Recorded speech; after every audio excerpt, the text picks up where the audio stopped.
Today on Fresno State Focus, what 1,200 residents in a Fresno apartment complex are doing without gas. Also, Chief Huerta explained the significance of run, hide, and fight in case of an active campus threat. Plus, with just days left in the fall semester, how some students may be second-guessing what comes next. Fresno State Focus starts now.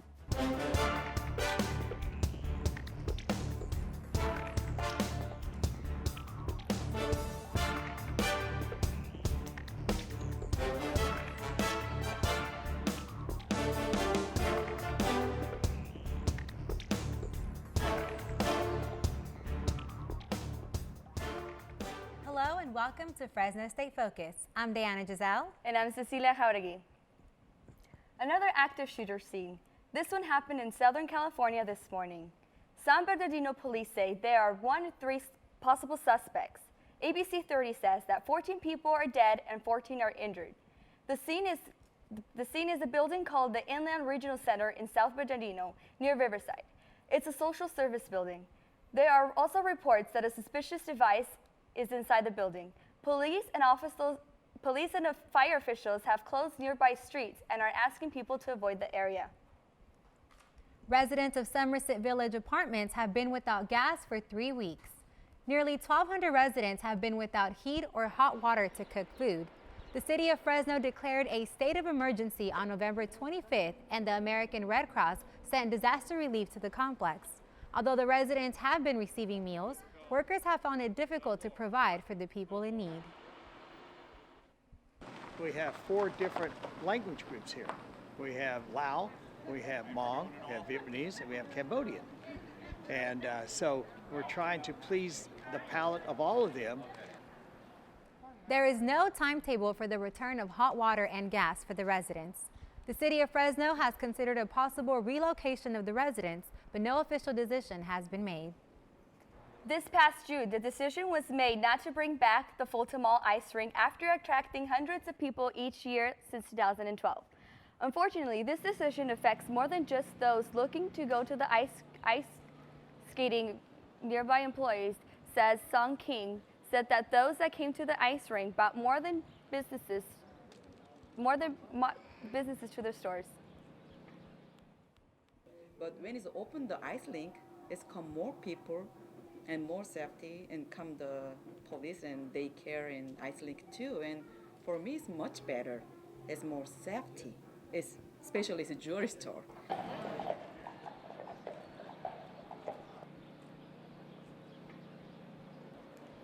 Unfortunately, the rink will not be open this year, and business owners must do their best to stay safe. Also, plans to make over the mall may soon be in store.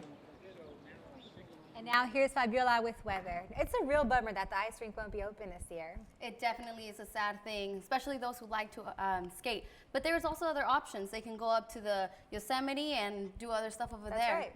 Let's look at a satellite map of the weather. How about that? As we can see, the temperatures have been getting really, really cool lately, and it's starting to feel a lot like winter. We see here in the East Coast, we see a lot of precipitation and a lot of rain for them. But if we look here on the East Coast, on the West Coast for us, there is a storm forming up here in the Eastern Pacific, which is going to cause a lot of rain for California. Let's take a closer look here. There is a lot of rain coming down, and if we look here at this blue box on top, we can see that it is a wind advisory, which means there's going to be a lot of wind for California. Also, there's going to be a lot of snow, a lot of ice in the morning in your cars or in the grass, so just be prepared for that. Let's go ahead and look at what the temperatures are going to be throughout California. In Fresno, there's going to be 61 degrees, and throughout the whole Central California, it's going to be around the bottom 60, so it's going to be a really pleasant weather and very good for us. We also have over here in San Francisco, we have 61, Madera 60, and different weathers like that. We look at our air quality. It is moderate throughout the whole Central Valley. And in the Sequoia National Park, it's really good weather for those of you who want to go up to the snow. Very pleasant weather to take a trip with family. Today, it is 59 degrees right now, and it has winds moving in the northeast at 4 miles per hour with a relative humidity of 47%. Now let's go ahead and look at our 7-day forecast.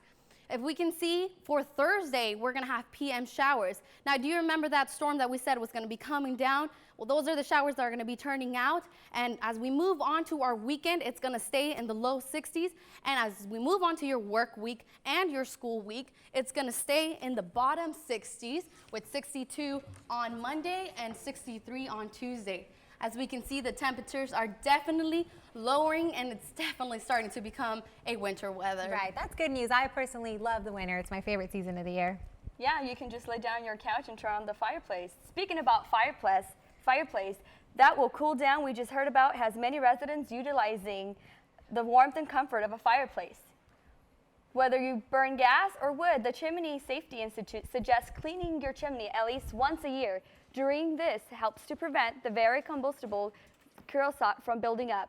Also, be sure to check valley.org before burning for daily restrictions.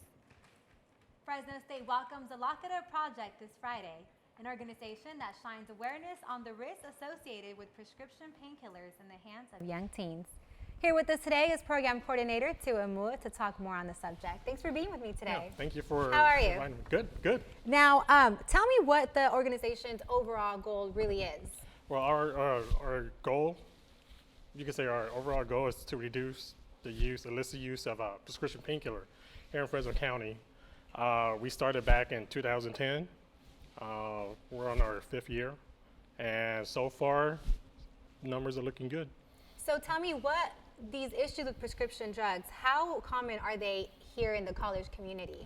Well, here in Fresno County, the age group between 12 to 20, prescription drug are the third most abused substance. Alcohol, marijuana, and the prescription drugs, and that trickles into like the college population too. So, it's happening. Right. And we're in prevention, so we're trying to prevent that from happening. So, it's. Now, I know you guys are coming here to Fresno State. Tell us, what can students expect at the event? Oh, at the event, just a lot of information on prescription drug abuse and why people abuse them, and also, preventing it from happening. So unlocking your medications at home, control access, and also proper disposal. A lot of people don't know how to dispose of their own medications. Right. Yep. And I know you guys do have a website, correct, where people Yes. can get more information? Yeah, we do have a website. It's healthcollaborative.org. We also have a Facebook page too. Awesome. Well, thank you so much for being here today. Thank you for the invite. The Lock It Up event comes to campus this Friday at 12:30 p.m. in the Henry Madden Library, room 2206. We've been speaking with Tua Mua. Seconds to Survive was developed to help learn and what to do in case of an emergency. Emergency Operations Manager Amy Luna and Police Chief David Huerta paired up to teach Fresno State students and faculty what to do. They said run, hide, and fight are important things to keep in mind during any situation. How to plan and how to better prepare themselves to respond in their workspace. Really that's where it starts. If there's a dangerous situation, what are you going to do where you're at? Chief Huerta says it's important for students to have the campus police phone numbers saved onto their phone in case of any emergency. If you are interested, the last training session is tomorrow from 9 a.m. to 11 a.m. in the library. Some seniors have a tough time transitioning from college into the work world. If you feel that way, you are not alone. The good news is that there is help. Our own Adriana Ferry has more. I felt like it was almost offending to go to your professor and tell them like, hey, this is not what I want to be anymore. Senior year. For college students, it's supposed to be that exciting time where you're figuring out your life path. But for many students who don't know or haven't had enough experience to tell, it's a time of struggle and second guessing.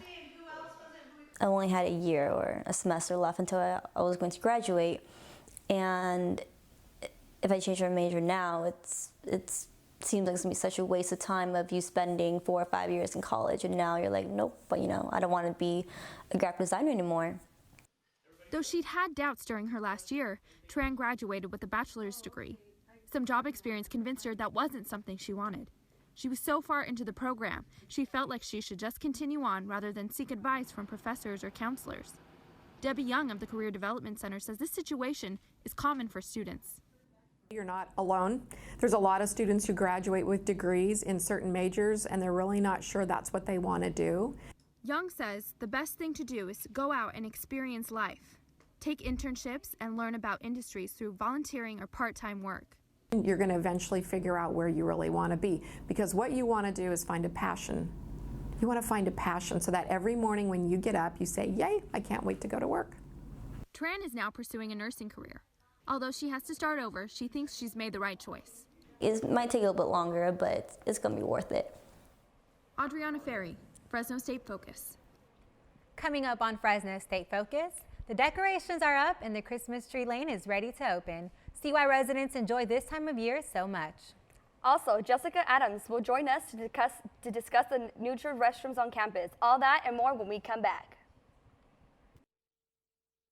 This is our Fresno State, forming relationships and learning experiences that last a lifetime, making friends who are like family, learning from professors who treat us like family, and earning a degree to make a better future for our family. Nice. Engaging our alumni generation by generation by generation. This is our Fresno State. Welcome to the family.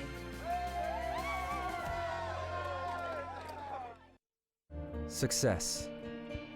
At Fresno State, it's no secret. It's discovering new ways to change our world.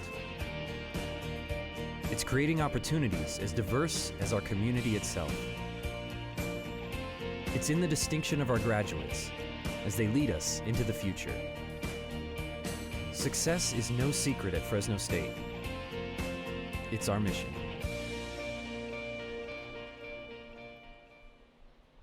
Nonprofit group Fresno Filmworks brings a unique cinema experience to Fresno moviegoers through monthly showings and an annual multicultural film series. The weather was cold and the lines were long, but inside Fresno's Tower Theater, wine was flowing and the popcorn popping for the 2015 Film Festival. The weekend-long event brings the community together to enjoy films from all over the world, 21 movies from 21 countries. Event organizers say the goal is to encourage and embrace diversity.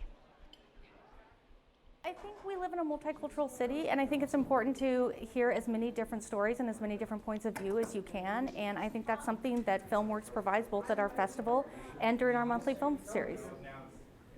Catch the next film in the monthly series next Friday, December 11th. There are showings at the Tower Theater at 5:30 and 8:30 p.m. With the holiday season in full swing, Christmas Tree Lane is alight with holiday spirit. Philip Benatti has the story. Wreaths, lights, and boughs of holly.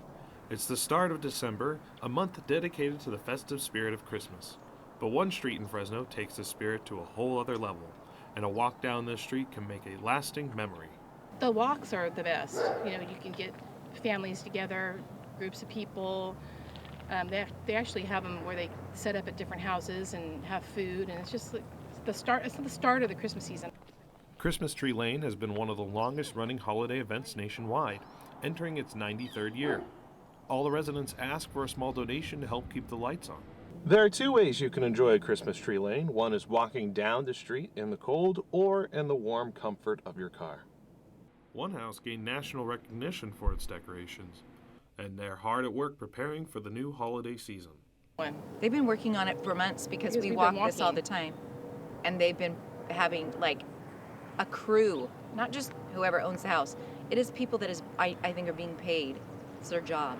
And while people bring their families to see the spectacle, nearby local businesses have benefited from the attraction.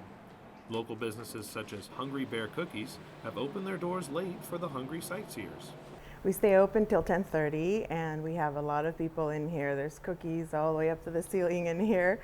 Christmas Tree Lane opens with the first walk night tonight and will be open all the way until Christmas Day. Philip Benatti, Fresno State Focus. Continuing with the festivities, preparation for the annual Fresno State play La Pastorela have begun. Each year, Club Tortilla performs La Pastorela, the shepherd's story. But it's not a religious performance. Its goal is simply to entertain and inform. This year, the play will talk about new issues happening in our community. The performance will take place December 9th at the Satellite Student Union at 7 p.m. It's free and people of all ages are welcome. There will also be hot chocolate and sweet bread for everyone.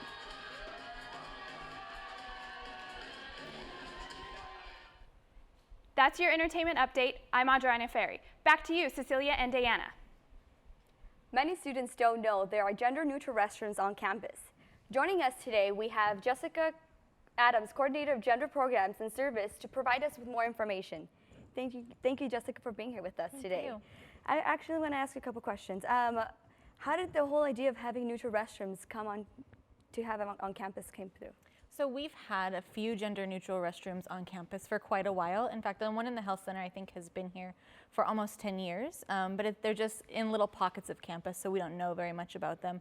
But we're trying to get more on campus because we have more students. We have more students who identify outside of the male-female gender binary, so they need more access to these facilities. Can you tell us all of the locations and where the restrooms are located on campus? Sure. We have one in the health center, which is in the wellness area. We have one in the bucket, one in University Center, and one in IT currently. And there's 2 more slated to become gender-neutral restrooms by the end of the year, one on the 3rd floor of the library and one on the 3rd floor of the USU. When did these restrooms become available to students? The ones that are already on campus have been there for a few years. I think the health center has been there for about 9. The other 3 have been here for about 3 years. The 2 new restrooms that are coming up are a project that I've been working on with facilities. Associate Vice President Debbie Adishine-Astone has been working really hard to get these available, so they should be up and running by the end of the semester. What is the cost of building these restrooms?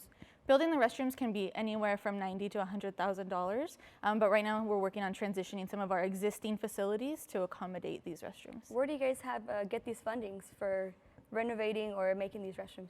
Right now, there's no funding necessary because we're transitioning existing facilities to be gender neutral. So we're kind of trading off men's and women's single gender restrooms to multi-gender restrooms. Thank you for being here with us today. Thank you. We've been talking with Jessica Adams, Coordinator of Gender Program Services. After a life-changing accident, a high school football coach is inspiring his athletes and those around him to remain positive no matter the circumstances. Cox Odia with the story. You'll be surprised how many people you run into that are amputees. It's kind of funny. Like many other young men his age, Donald Speed wanted to play college football with dreams of someday becoming a professional athlete. But after a fatal car accident, his dream was slightly derailed. I was driving in a newer age car called a Slingshot, and the power steering had locked up on me, and I ended up losing control. I turning into traffic, and then as I was turning away from it, I lost control of it. And as soon as I lost control, I ended up flipping over an old canal twice and ended up slicing my carotid artery, which made me end up having to lose my arm. Speed's story has been an inspiration to everyone he's come across, on and off the field, especially for the kids he coaches, including the head ball coach himself. Yeah, you can just tell by the way they talk to him and speak about him and act when he's around that they just have an incredible respect for him, not only as a football player and as a coach, but also as someone who cares about them, a mentor, someone who has their best interests at heart. It was at this very spot that Donald's life changed forever.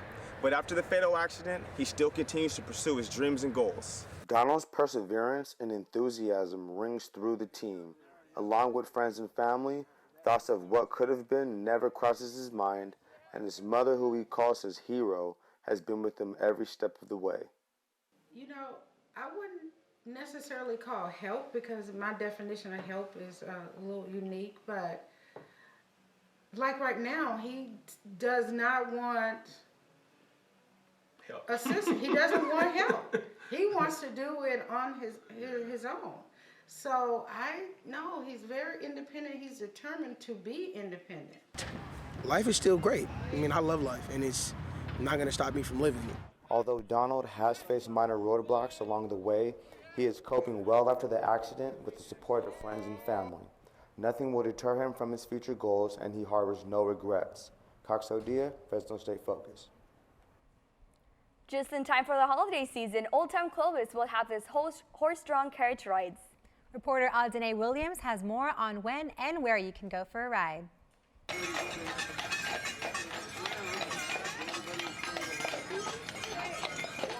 With Thanksgiving just last week and Christmas coming up, many Clovis residents can get into the holiday spirit with horse-drawn carriage rides. The carriage ride lasts about 15 minutes and takes you through the streets of Old Town Clovis.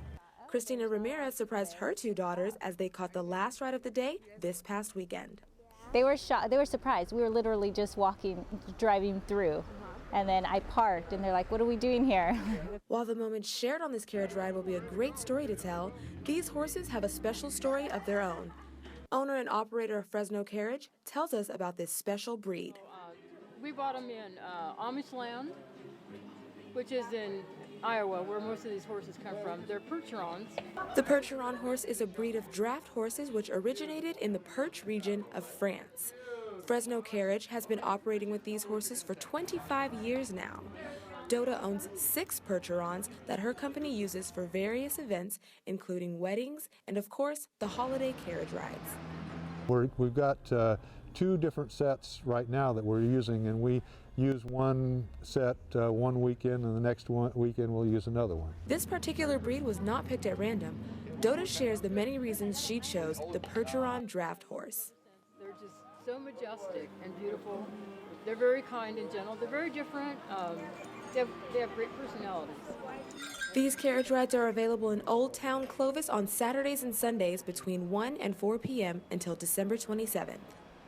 Aldine Williams, Fresno State Focus. And coming up in sports, the first set of changes has come for the Bulldog football team. Plus, how a lucky Fresno State swimmer is fulfilling a lifelong dream. Stay tuned for sports with Cox Odia.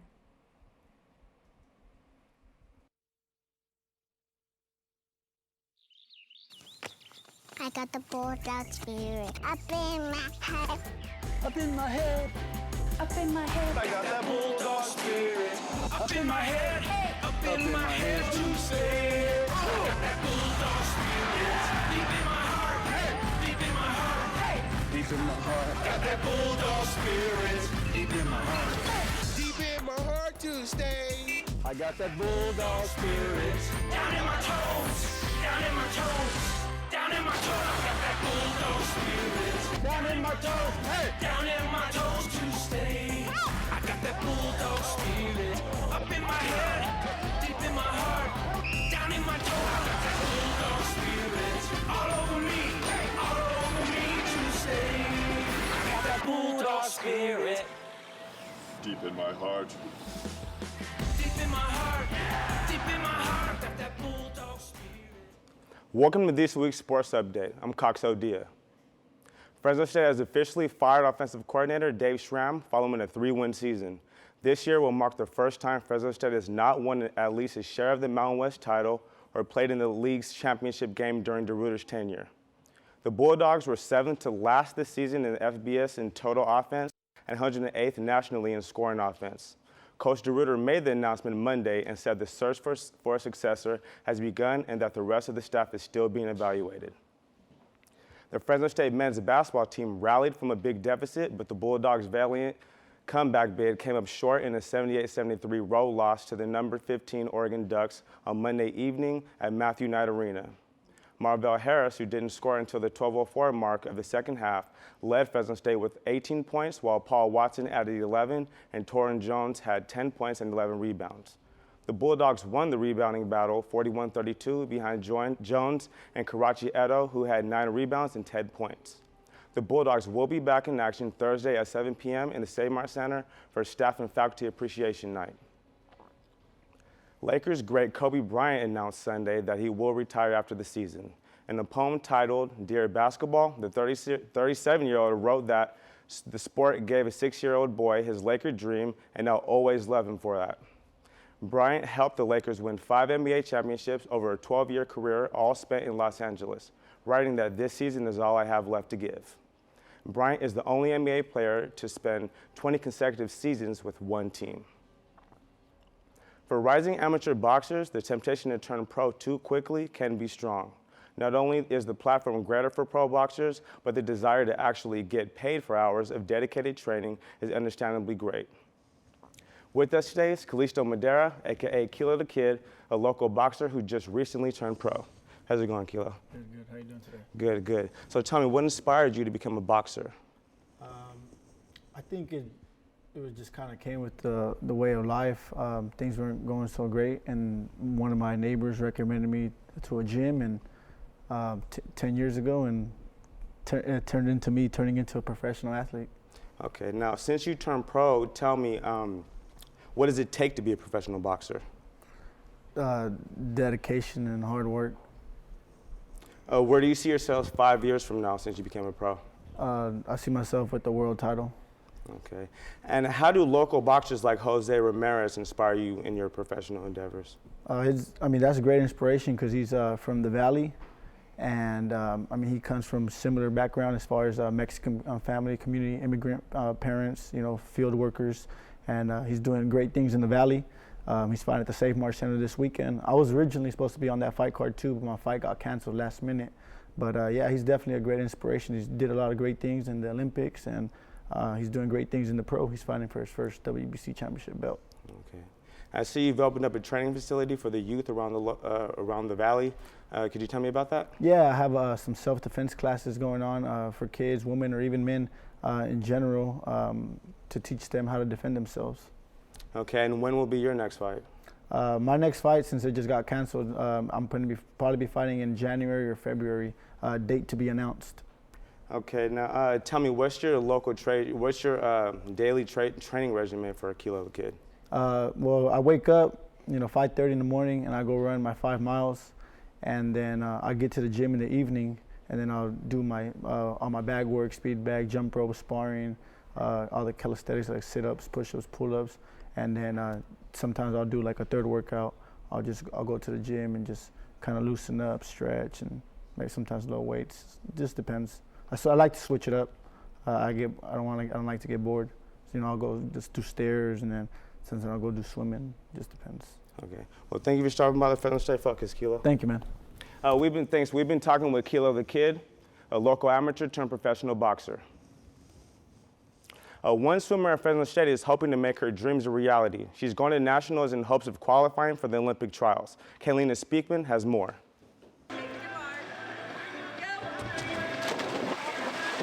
Senior swimmer Brooke Rodriguez has dreamt about this day since she was a little girl. Now her time is finally here. I actually started doing swim lessons when I was 4 years old, and everyone else was learning how to blow bubbles, and I was doing flip turns. So my lesson instructor was like, "You should swim," and then ever since then I've been swimming. Brooke, along with 2 other Fresno State swimmers, are being sent to the U.S. Nationals in hopes of qualifying for the Olympic trials. Something that was always just an image in her mind is now becoming a reality. It's her senior year. She's a junior college transfer. She's gone all her best times since she's been here. So this is just really exciting. It's her first senior nationals. She's right off the Olympic trial cut. It's just a whole exciting thing. Brooke has set a personal best 7 times since being here at Fresno State and broke 4 of her own records in just this season alone. She hopes this momentum will carry to nationals, something she said she's not nervous for. I think she's going to do amazing at nationals. She lifts harder than anyone else on the team. She kills herself at practice. Sometimes she can't even stand up after we swim. She has to crawl out of the pool, so I think she's going to do great. Brooke travels to Federal Way, Washington, where the nationals are being held 3 different days this week. Kaylina Speakman, Fresno State Focus. Brooke and 2 of her teammates are hoping to do well this weekend at Nationals. We hope to bring you an update next week. And just a heads up, guys, Christmas Tree Lane does open today as its first walking day. So if you guys have nothing to do later on tonight, that'll be a good idea. I will be taking my son there. Nice. Oh, nice. We should definitely go. And another thing going on in the weekend is the fight of Jose Ramirez. Have you guys heard about it? Yes, I'll be there too. Who do you think is going to win? Jose, I got to go for the local kid. Local Fresno native? Mm-hmm. Nice. Tell us a little bit about Jose. Well, I know he came up from, the amateur ranks as Kilo did himself, and he's working his way up. He's actually promoted by Bob Arum and Freddie Roach. He's his trainer, same as Manny Pacquiao and Amir Khan, others like that. So looking to see an exciting fight. Sounds like a good time. Yeah, definitely like a good time. We should definitely go. Next week on Fresno State Focus, what the city is doing about all of the street lights that are out. Plus, we find out how easy or difficult it is to request public records in several Valley cities. Also, do you really know what's in the water that we drink? Tune in next week for all that and more. Thank you for joining us and have a great night.